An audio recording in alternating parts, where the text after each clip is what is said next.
الحمدللہ رب العالمین والصلاة والسلام علی سید الانبیاء والمرسلین اما بعد فاعوذ باللہ من الشیطان الرجیم بسم اللہ الرحمن الرحیم۔ الحمدللہ الہادی پروگرام میں دروس قرآن کا سلسلہ جاری و ساری ہے، اور اس وقت ہم موسیٰ علیہ السلام کے بارے میں جو مختلف آیات میں تذکرہ کیا گیا اس پر کلام کا سلسلہ جاری ہے۔ آپ کو معلوم ہے کہ ہم نے آخر میں ایک واقعہ عرض کیا تھا جس میں بنی اسرائیل میں ایک شخص کو قتل کیا گیا، اسی کے ورثاء نے قاتل کی تلاش کے سلسلے میں موسیٰ علیہ السلام کی خدمت میں عرض کی تھی، اور موسیٰ علیہ السلام نے پھر اللہ کی بارگاہ میں جب عرض کی تو اللہ تبارک و تعالیٰ کی طرف سے ایک مخصوص گائے کے بارے میں ارشاد فرمایا گیا۔ پہلے تو عام حکم رکھا گیا کہ گائے کو ذبح کریں، لیکن ان لوگوں کے پے در پہ کویسچنس کے بعد اللہ تبارک و تعالیٰ نے بھی اس گائے کی مزید صفات تذکرہ فرمائیں، اور اس طرح ایک ایسی گائے پر جا کر بات ختم ہوئی کہ جو گائے درمیانی عمر کی ہو، نہ بوڑھی ہو نہ جوان ہو، اس سے کوئی خدمت کبھی بھی نہ لی گئی ہو، نہ اس سے پانی کھنچوایا گیا ہو، نہ اس سے ہل چلوایا گیا ہو، اور وہ اتنی خوبصورت رنگ کی ہو کہ ایسا لگے کہ جیسے رنگ اس کا چمک رہا ہے اور دیکھنے والوں کو وہ خوش کر دے۔ اس قسم کی صفات کی حامل گائے کو تلاش کا حکم دیا گیا۔ تو آپ کو پتہ ہے کہ اس پورے واقعے کو بیان کر کے میں نے پچھلے پروگرام میں بھی مختصراً بیان کیا تھا۔ ہمارا اب ارادہ یہ تھا کہ اس سے وہ نکات حاصل کیے جائیں کہ جن نکات کی روشنی میں ہم اس بات کو سمجھ سکیں کہ آخر قرآن میں ایک واقعہ اور قصہ بیان کرنے کا مقصد عظیم کیا ہے، کیونکہ قرآن پاک کوئی قصے کہانی کی کتاب تو نہیں ہے، لیکن جب اللہ تبارک و تعالیٰ نے اس میں ایک واقعہ ایک قصہ ذکر فرمایا تو ضرور اس حکیم مطلق کی اس میں کوئی نہ کوئی بڑی حکمت پوشیدہ ہوگی، اس حکمت کو بھی سمجھنا ہوگا۔ لہٰذا اللہ تبارک و تعالیٰ نے یقیناً یہ واقعہ ذکر فرما کر ہمیں اس سے کچھ درس حاصل کرنے، کچھ سبق حاصل کرنے کا اشارہ فرمایا ہے۔ انہی دروس کی طرف، انہی نکات کی طرف متوجہ کرنے کے لیے میں آپ کی خدمت میں چند باتیں عرض کر رہا ہوں۔ تو پچھلے پروگرام میں ہم نے دو باتوں پہ کلام کیا تھا کہ ایک تو ان لوگوں نے آ کر، بلکہ تین باتیں کہیں کہ ایک تو موسیٰ علیہ السلام کو یا موسیٰ کہہ کے خطاب کرنا، تو ایک عالم دین کو، ایک اللہ کے نبی کو، ایک معظم دینی کو اس کا نام لے کے پکارنا یہ غلط ہوتا ہے اور مناسب نہیں ہے، اور ہمارے ہاں جیسے بدتمیزی شمار کی جاتی ہے، لیکن وہ قومیں اس طرح کرتی رہی تھیں۔ تو ہمیں اس سے سبق ہم نے سیکھا کہ یہ بدتمیز قوموں کا طریقہ ہوتا ہے، جو سمجھدار قومیں ہیں وہ ایسا نہیں کرتی ہیں۔ جیسے کہ صحابہ کرام علیہم الرضوان نے کبھی نبی کریم صلی اللہ علیہ وسلم کے پاس آ کر آپ کو نام لے کر مخاطب نہیں کیا، بلکہ یا رسول اللہ، یا نبی اللہ وغیرہ عرض کیا کرتے تھے۔ دوسرا یہ کہ اللہ تعالیٰ کے حکم کو سننے کے بعد اسے مزہ کا خیز سمجھنا، معمولی سمجھنا، حقیر سمجھنا، یہ بھی ان بدبختوں کا طریقہ رہا تھا اور ان کی ایک بری صفت تھی۔ جیسے کہ ہم نے آپ کو بتایا تھا کہ جب موسیٰ علیہ السلام نے ارشاد فرمایا کہ اللہ تعالیٰ تمہیں حکم دیتا ہے کہ گائے کو ذبح کرو، تو انہوں نے کہا تھا کہ اتتخذون ہزوا،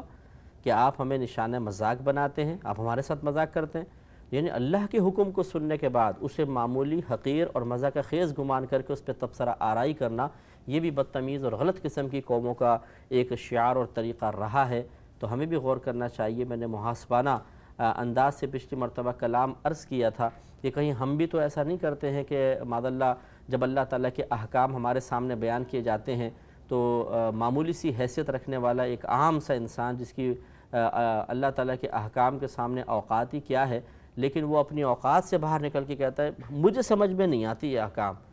مجھے بالکل سمجھ میں نہیں آتا۔ یعنی معاذ اللہ ثم معاذ اللہ اپنے آپ کو اتنا سمجھدار سمجھنا، اتنا عقلمند سمجھنا کہ اس قادر مطلق، اس حکیم مطلق کے کلام کے بارے میں یہ کہنا کہ مجھے سمجھ میں نہیں آتا۔ اس سے پوچھا جائے کہ تمہیں عقل کس نے دی ہے، یہ بتاؤ، تمہیں سمجھ کس نے دی ہے، تمہیں فہم و فراست کس نے عطا فرمائی، یہ حسن و جمال، تمہیں پورا جسم کس نے عطا فرمایا؟ اسے رب نے تو عطا فرمایا ہے،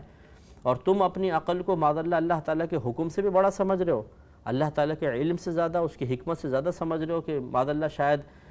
تم یہ کہنا چاہتے ہو کہ اللہ تبارک و تعالیٰ کو تو سمجھ میں نہیں آئی یہ بات، اسے اس پہلو پہ غور کرنا چاہیے تھا اور مجھے سمجھ میں آ گئی۔ لا حول ولا قوت الا باللہ۔ یہ بالکل ایسا ہے کہ جیسے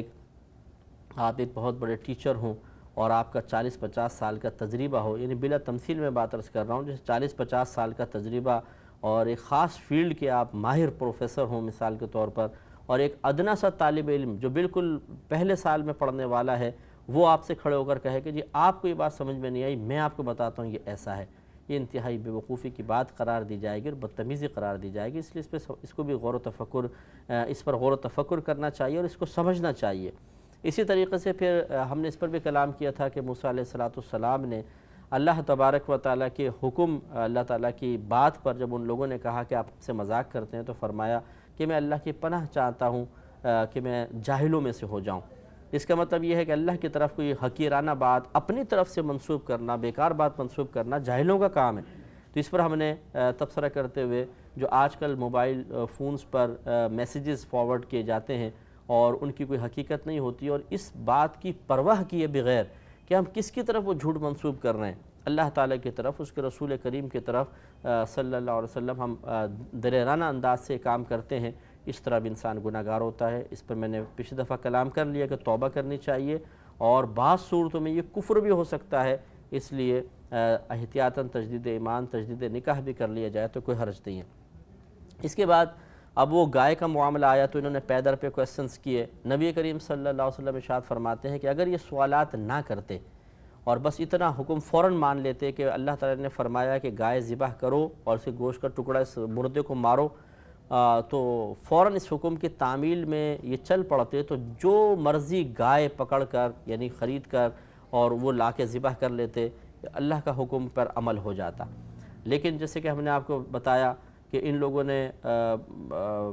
آپس میں جو حضرت موسیٰ علیہ السلام کی طرف سے حکم نازل ہوا اس پہ تبصرہ کرتے رہے، پھر حضرت موسیٰ علیہ السلام سے عرض کرتے رہے کیسی یہ گائے ہم پہ مشتبہ ہو گئی ہے، مزید بتائیں مزید بتائیں، تو پھر ایسی کنڈیشنز ذکر کر دی گئیں کہ جس سے یہ ایک تو تلاش کی شدید مشقت میں مبتلا ہوئے کہ بھئی ایسی گائے ڈھونڈو کہ جو نہ بوڑھی ہو نہ جوان، درمیانی عمر کی ہو، چمکدار رنگت کی ہو، دیکھنے والوں کو خوش کر دے، کبھی اس سے کھیتی باڑی نہ کروائی گئی ہو، کبھی اس سے پانی وغیرہ جیسے کنووں سے کھنچواتے تھے وہ کھنچوایا نہ گیا ہو، نہ اس سے کھیت وغیرہ سیراب کروائے گئے ہوں، ڈھونڈو۔ تو اب اس ڈھونڈ تلاش میں ان کو بہت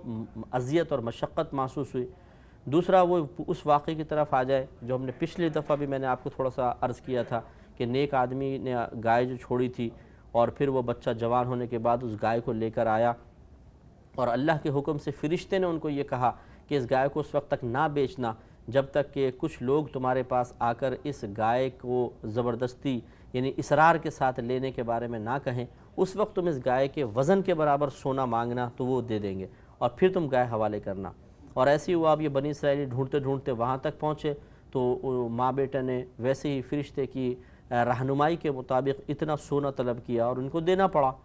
تو اب آپ یہ دیکھیے کہ معلوم یہ ہوا کہ جب خواہ خواہ کے کویسچنز کیے جاتے ہیں تو پھر انسان کے لیے تکلیف بڑھتی ہے، آزمائشیں بڑھتی ہیں، لیکن اس کا مطلب یہ نہیں ہے کہ سوال نہ کیا جائے۔ جیسے کہ بعض جہلاء نے کہا کہ بھئی دین زیادہ مت سیکھو گے تو پھر عمل بھی کرنا پڑے گا،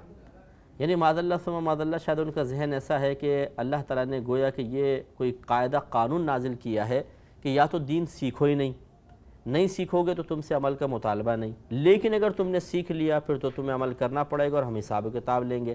تو ایسی بات نہیں ہے، لہٰذا علم سیکھنا ہی چاہیے اور اس کے لیے یقینی سی بات ہے کہ کویسچنز کیے جائیں گے۔ جیسے کہ اکابرین نے ارشاد فرمایا کہ علم سوال کرنے سے حاصل ہوتا ہے،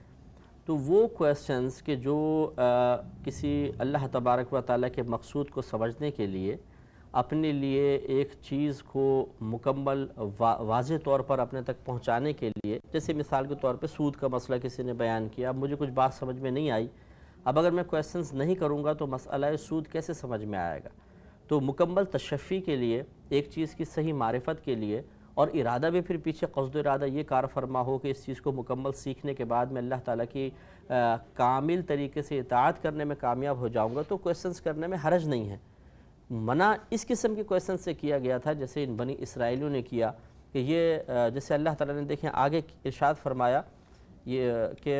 وما کادو یفعلون، اور یہ ایسا کرنے کے قریب نہیں تھے، یعنی یہ جو کویسچنز انہوں نے کیے تھے اللہ تعالیٰ کے حکم کے جواب میں، یہ دراصل اپنی جان چھڑانا چاہتے تھے کہ یہ اللہ نے حکم نازل فرما دیا، ایسا نہ ہو کہ کوئی ہمارا راضی فاش ہو جائے، تو لہٰذا یہ کویسچن کرو اور اوٹ پٹانگ کویسچن کرنے کے بعد خود اپنے لیے سختیاں پیدا کی۔ لہٰذا ایک تو تلاش کی مشقت، پھر دوسرا اتنا کثیر سونا دینا پڑا گائے کے وزن کے برابر، اور تیسرا پھر پھنسے خود ہی کہ گائے کا جب ٹکڑا مارا گیا تو پھر گائے بول اٹھی، وہ مردہ بول اٹھا کہ اسی شخص نے تو قتل کیا ہے، اور وہ رشتہ دار پکڑا گیا۔ لہٰذا معلوم ہوا کہ اللہ تبارک و تعالیٰ کا جب کوئی حکم ہمارے سامنے بیان ہو تو بعض بھائیوں بہنوں کی عادت ہوتی ہے کہ اس حکم پر عمل پیرا نہیں ہونا چاہتے، لہٰذا سامنے والے سے ایسی کراس کویسچننگ کی جاتی ہے کہ جس سے وہ شخص خود زچ ہو کر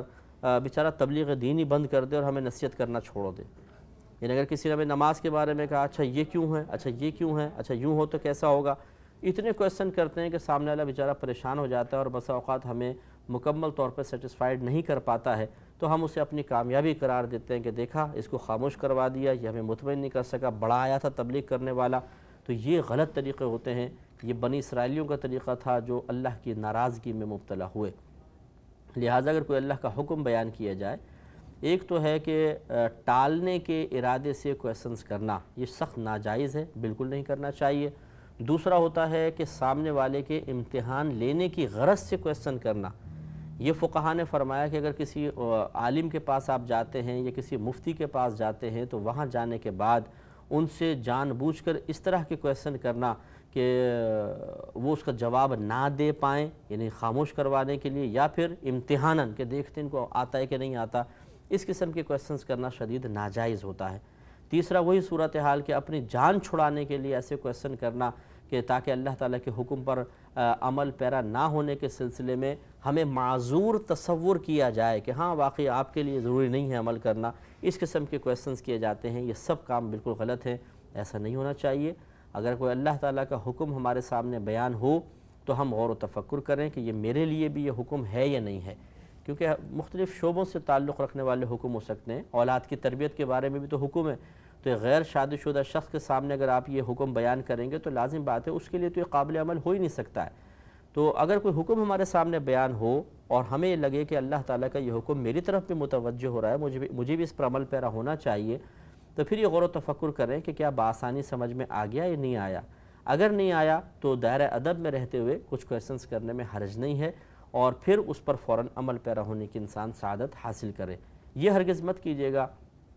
تمام دیکھنے والوں سے ہماری گزارش اور ایک ناصحانہ مشورہ ہے کہ اپنی جان چھڑانے کے لیے اور اللہ تبارک و تعالیٰ کے حکم کے بارے میں یہ ثابت کرنے کے لیے کہ یہ میرے لیے نہیں ہے، اور یہ وہاں پر ہوتا ہے عموماً کہ جب کوئی ہماری گرفت کرنا چاہتا ہے کہ آپ یہ کاروبار کر رہے ہیں مثلاً غلط ہے، دیکھیں قرآن تو یہ کہہ رہا ہے، تو اس وقت پھر اس قرآنی حکم کو اپنی طرف متوجہ ہونے سے ہٹانے کے لیے، تاکہ لوگ مجھ پہ انگلیاں نہ اٹھائیں کہ آپ قرآن کی مخالفت کر رہے ہیں، وہ اس قسم کے کویسچنز کرتا ہے، اس قسم کی تعویلات کرتا ہے، اس قسم کے اس آیات کے معانی بیان کرتا ہے جو سامنے والوں کو بھی خاموش کروا دیتے ہیں۔ نہ وہ اللہ کا مقصود ہوتا ہے، نہ اس کی وجہ سے یہ شخص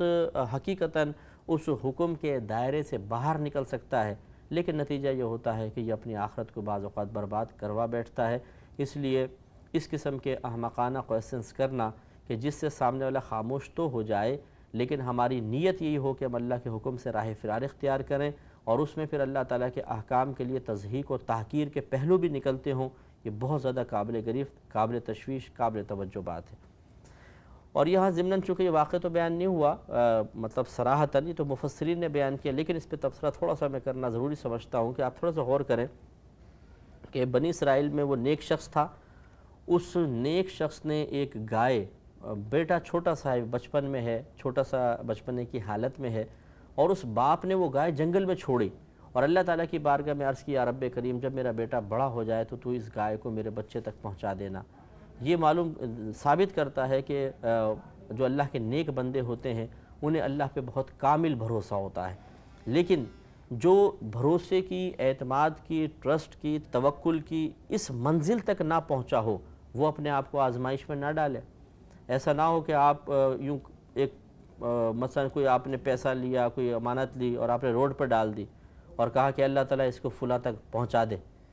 اور میں مانتا ہوں کہ اللہ تعالیٰ تو قادر مطلق ہے پہنچا دے گا۔ یہ پھر ایسا تو نہیں ہے کہ اب وہ ضرور اس وقت اس حد تک ادھر پہنچ جائے، اللہ تعالیٰ یقیناً اس پہ قادر ہے، لیکن ہمارے باطن کے اندر خود کمی ہوتی ہے، روحانیت کی کمی ہے، یقین کی کمی ہے، بھروسے کی کمی ہے، لہٰذا یہ بہت ہی مشکل ہے کہ ڈالنے کے بعد پھر اپنے دل کو شک سے، شبہ سے، وسوسے سے انسان بچائے، پھر یہ بھی یاد رکھیں کہ ہماری خواہش، ہماری تمنا یا ہمارا اعتماد اللہ تعالیٰ کے فیصلے کے موافق ہو، یہ بھی ضروری نہیں ہے۔ مثلا اگر میں نے ایک دریا ہے، اس میں نے کوئی امانت ڈال دی کسی کے، اللہ تعالیٰ اس کو مالک تک پہنچانا تیرا کام ہے، لیکن اللہ تعالیٰ کا فیصلہ یہ ہے کہ اس امانت کو درمیان سے کوئی اٹھائے گا اور اپنے استعمال میں لے کر آئے گا، تو اب میری اس خواہش پر یا میرے اس توکل اور بھروسے اور اعتماد سے اللہ تعالیٰ اپنا فیصلہ تو نہیں بدل دے گا۔ تو اب اس میں پھر یہ بھی مضبوطی باطن ہونی چاہیے کہ مثلا اگر اس نیک شخص کی توقع کے مطابق گائے بیٹے تک پہنچ گئی، آپ نے سن لیا، تو ضروری نہیں ہے کہ آپ کی توقع کے مطابق آپ کو بھی ویسے رزلٹ حاصل ہو جائے۔ تو اگر آپ کی توقع کے خلاف رزلٹ نکلا ہے تو اس وقت پہ باطن اتنا مضبوط ہونا چاہیے کہ آپ یہ سوچیں کہ اچھا، اس کا مطلب یہ ہوا کہ میرا توقل غلط نہیں ہے، لیکن میری جو تمنا تھی یہ اللہ کے فیصلے کے خلاف ہوئی، کوئی بات نہیں، چیز ختم ہو گئی یا ضائع ہو گئی، میں اللہ کی رضا پر راضی رہوں گا۔ یہ اس وقت ہے جب آپ اپنے آپ کو امتحان میں ڈالنا چاہیں، تو میں سمجھا رہا ہوں آپ کو کہ پہلی بات تو ہے کہ امتحان میں اپنے آپ کو مبتلا کرنا ہی نہیں چاہیے، کیونکہ یہ بہت اونچی منزلوں کی باتیں ہیں۔ عام لوگوں کا اتنا اللہ تعالیٰ پر کامل بھروسہ نہیں ہوتا ہے، وہ زبان سے کہتے ہیں، لیکن جب امتحان، آزمائش اور عمل کی باری آتی ہے، اس وقت وہ اپنے اس قول کو سچا ثابت کرنے کے سلسلے میں عموماً ناکام ہو جاتے ہیں۔ تو خلاصہ کلام یہ ہے کہ پہلا تو دیکھیں بھروسہ، اگر ہمیں اس حد تک بھروسہ نہیں ہے تو کم از کم کچھ نہ کچھ تو اللہ کی ذات پر ٹرسٹ رکھنا چاہیے۔ اب اس کے بعد پھر واقعی وہ اللہ تعالیٰ نے بچے تک وہ چیز پہنچائی اور پھر ان کو سونا بھی ملا اس گائے کے وزن کے برابر۔ یہ کیوں ایسا ہوا کہ اللہ تعالیٰ نے ان کو اتنا، اس بیوی کو اور اس بچے کو اتنا انعام دیا؟ اور میں نے آپ کو یہ بھی بتایا تھا اپنے 2 پروگرام پہلے کہ وہ بچہ اپنی ماں کا بڑا فرما بردار تھا۔ اس بچے نے اپنی رات کے 3 حصے بنائے ہوئے تھے، ایک حصے میں وہ سوتا تھا، ایک حصے میں اپنی ماں کی خدمت کرتا تھا، ایک حصے میں اللہ کی عبادت کرتا تھا۔ یہ اس کا بدلہ ان کو دیا گیا۔ اس پر انشاءاللہ تبصرہ اگلے پروگرام میں کریں گے۔ وآخر دعوانا